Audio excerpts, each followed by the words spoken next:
जय हिंद, वंदे मातरम, भारत माता की जय। स्वागत करते हैं भारत में आप सभी का एक बार फिर से सरकारी न्यूज चैनल में। दोस्तों, आप सभी को बता दें, इस वक्त की ताजा लेटेस्ट अपडेट निकलकर सामने आ रही है। ईपीएफओ द्वारा श्रम मंत्री भूपेंद्र यादव जी ने कर दी ये बड़ी घोषणा। अब 1 सितंबर 2021 से इन पेंशनर्स को मिलने जा रहा है ये पेंशन का लाभ। जी हाँ दोस्तों, आपको बता दें कि अभी यहाँ पर भूपेंद्र यादव जी जो कि श्रम मंत्री चुने गए थे, उनके द्वारा यहाँ पर एक अहम बैठक की गई है, जिसमें दोस्तों यहाँ पर फाइनली ये निर्णय लिया गया है कि किन किन पेंशनधारियों को बढ़ी हुई पेंशन का लाभ मिलने जा रहा है। दरअसल दोस्तों, आप सभी को बता दें, काफी लंबे समय से ये मांग बनी हुई थी कि ईपीएस 95 पेंशनर्स को बढ़ी हुई पेंशन का लाभ अवश्य मिलना चाहिए।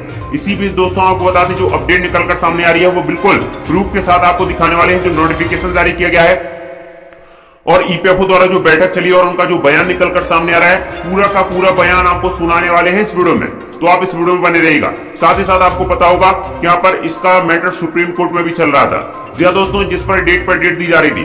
दरअसल आप सभी को बता दें, लगभग 7 साल से सुप्रीम कोर्ट में यह फैसला चल रहा था कि यहाँ पर सरकार को ये पेंशन की धनराशि बढ़ानी चाहिए या नहीं बढ़ानी चाहिए। दरअसल ईपीएफओ का मैटर यह है कि ईपीएस 95 पेंशनर्स का कहना है कि जितना हमारे योगदान लिया गया है उसके अनुसार हमें पेंशन वितरित नहीं की जा रही है। दरअसल आप सभी को बता दें, जो यहाँ पर न्यूज 24 है, उसके यहाँ पर एक इंटरव्यू में पूछे गए एनईसी के अध्यक्ष द्वारा, यहाँ पर एनईसी के अध्यक्ष द्वारा बताया गया है कि ईपीएस 95 एक अल्पसंख्या में है और उन्होंने देश के किसी भी प्राइवेट सेक्टर में काम किया है और यहाँ पर उनका जितना योगदान रहा है ईपीएस मंद में, मतलब ईपीएस पेंशन में जितना उन्होंने फंड में योगदान दिया था, उसके अनुसार उन पेंशनर्स को पेंशन वितरित नहीं की जा रही है। तो इसके लिए यहाँ पर जो भूपेंद्र यादव जी हैं, उनका रिटर्न में एक जवाब आया है और उन्होंने अहम फैसला लेते हुए ये निर्णय कर लिया है कि इन पेंशनर्स को 1 सितंबर 2021 से बढ़ी हुई पेंशन का लाभ दिया जाएगा। तो किन किन पेंशनधारियों को ज्यादा बेनिफिट होने वाला है,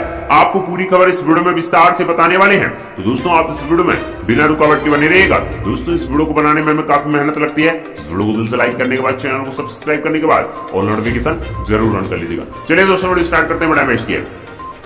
दरअसल दोस्तों, आप सभी को बता दें, ईपीएस 95 पेंशन का मुद्दा लगभग 7 सालों से यहाँ पर टंगा हुआ है। सभी पेंशनर्स यहाँ पर चाहते हैं कि ईपीएस 95 पेंशनर्स की पेंशन में दुगनी वृद्धि होनी चाहिए। मतलब अगर आपको यहाँ पर 3500 रुपए पेंशन मिल रही है, तो उसमें 2 का गुणा कर यानी कि 7000 के आसपास पेंशनर्स की धनराशि को यहाँ पर देना चाहिए। साथ ही साथ यहाँ पर उस पर एक महंगाई भत्ता लगाना बेहद जरूरी है। जी हाँ दोस्तों, दरअसल आप सभी को बता दें, सरकारी कर्मचारी उसको यहाँ पर महंगाई भत्ता दिया जाता है। इसी प्रकार प्राइवेट सेक्टर्स के पेंशनर्स को भी यहाँ पर महंगाई भत्ता देने की बात की जा रही है, क्योंकि इस महंगाई के जमाने में किसी भी अल्प पेंशनर्स का यहाँ पर जीवन व्यतीत करना थोड़ा मुश्किल सा साबित हो रहा है, चाहे वो लॉकडाउन की बात हो या फिर अभी प्रेजेंट टाइम की।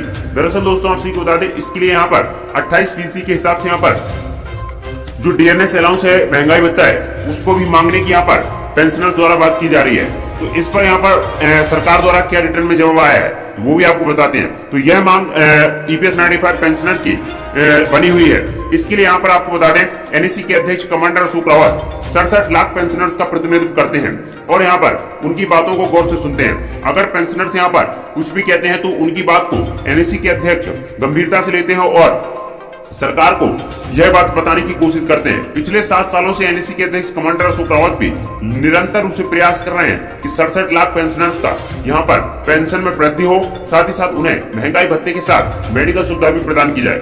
हाल फिलहाल में दोस्तों, यहाँ पर रिटर्न में यहाँ पर एनईसी के अध्यक्ष कमांडर अशोक रावत द्वारा रिटर्न में एक पत्र लिखा गया है मोदी जी को। जी हाँ दोस्तों, आप सभी को बता दें, माननीय प्रधानमंत्री नरेंद्र मोदी जी को एक पत्र लिखा गया है, जिसमें ईपीएस 95, जी हाँ दोस्तों, एम्प्लॉय पेंशन स्कीम 1995 के तहत पेंशनर्स को बढ़ी हुई पेंशन का लाभ देने की बात की गई है। जी हाँ दोस्तों, आप सभी को बता दें, उसमें जिक्र किया गया है कि माननीय प्रधानमंत्री जी, हम 67 लाख पेंशनर्स एक अल्पसंख्या में इस भारत देश में यहाँ पर अपना जीवन व्यतीत कर रहे हैं और कई पेंशनर्स ऐसे हैं जिन्होंने अपने जीवन भी त्याग दिया है। दरअसल इसका कारण सिर्फ और सिर्फ पेंशन में वृद्धि न होने का कारण माना जा रहा है, क्योंकि दोस्तों इस महंगाई के जमाने में पेंशनर्स का यहाँ पर जीवन व्यतीत करना कितना कठिन है वो आप समझ सकते हैं। तो इसके लिए यहाँ पर एनईसी के अध्यक्ष कमांडर अशोक रावत ने यहाँ पर एक पत्र लिखा है, उसमें ये साफ साफ जिक्र किया गया है कि इस पेंशन की धनराशि पर यहाँ पर गौर किया जाए। साथ ही साथ यहाँ पर उनकी योगदान के हिसाब से, जी हाँ दोस्तों, अगर आप यहाँ पर 7500 रुपए प्लस डीएनएस अलाउंस 7,500 रुपए प्लस महंगाई भत्ता नहीं दे सकते हैं। तो पेंशनर्स ने जितना योगदान किया है और जितनी यहाँ पर अवधि काम किया है उसके अनुसार आप उनको पेंशन वितरित कर सकते हैं। ऐसे लगभग 67 लाख पेंशनर्स हैं जो यहाँ पर कम पेंशन पाते हैं। किसी भी पेंशनर्स को 7,000 प्लस पेंशन मुश्किल है कि मिल रही हो। दरअसल दोस्तों आप सभी को बता दें, सरकार ईपीएफओ का यह कहना है, इसके रिटर्न में जो जवाब निकल कर आ रहा है कि हम एक साथ, जी हाँ दोस्तों, एक साथ हम पेंशन की वृद्धि में बढ़ावा नहीं कर सकते हैं, वृद्धि नहीं कर सकते हैं। दरअसल उसका कारण यह बताया जा रहा है कि एक साथ वृद्धि करने पर सरकार पर अतिरिक्त बोझ पड़ सकता है, जिसके लिए यहाँ पर हमें एक अतिरिक्त बजटीय सहायता का भी प्रावधान की जरूरत है। दरअसल दोस्तों आप सभी को बता दें, यहाँ पर एक रिटर्न जवाब जो लिखा गया था मोदी जी को, उसमें और यहाँ पर श्रम मंत्री भूपेंद्र यादव जी को, जिसमें यहाँ पर रिटर्न में जवाब लिखा गया है, तो यहाँ पर उन्होंने ये कहा है कि हमने ईपीएफओ द्वारा यहाँ पर पूरा का पूरा ब्यौरा मांगने की कोशिश की है और ईपीएफओ का साफ साफ ये कहना है कि जितनी भी एक पेंशन है उनके हिसाब से, मतलब जो यहाँ पर उनका योगदान था उसके हिसाब से सभी पेंशनर्स को उनके हिसाब से उनकी पेंशन वितरित की जा रही है। दरअसल अगर पेंशन में 100 रुपए तक का भी इजाफा किया जाता है तो सरकार पर लाखों का यहाँ पर बोझ पड़ सकता है, क्योंकि दोस्तों यहाँ पर एक साथ इतना पेंशन बढ़ाना संभव नहीं है, जिसके लिए यहाँ पर भूपेंद्र यादव जी ने ईपीएफओ से दरखास्त की है कि पेंशन में वृद्धि जरूर की जाए।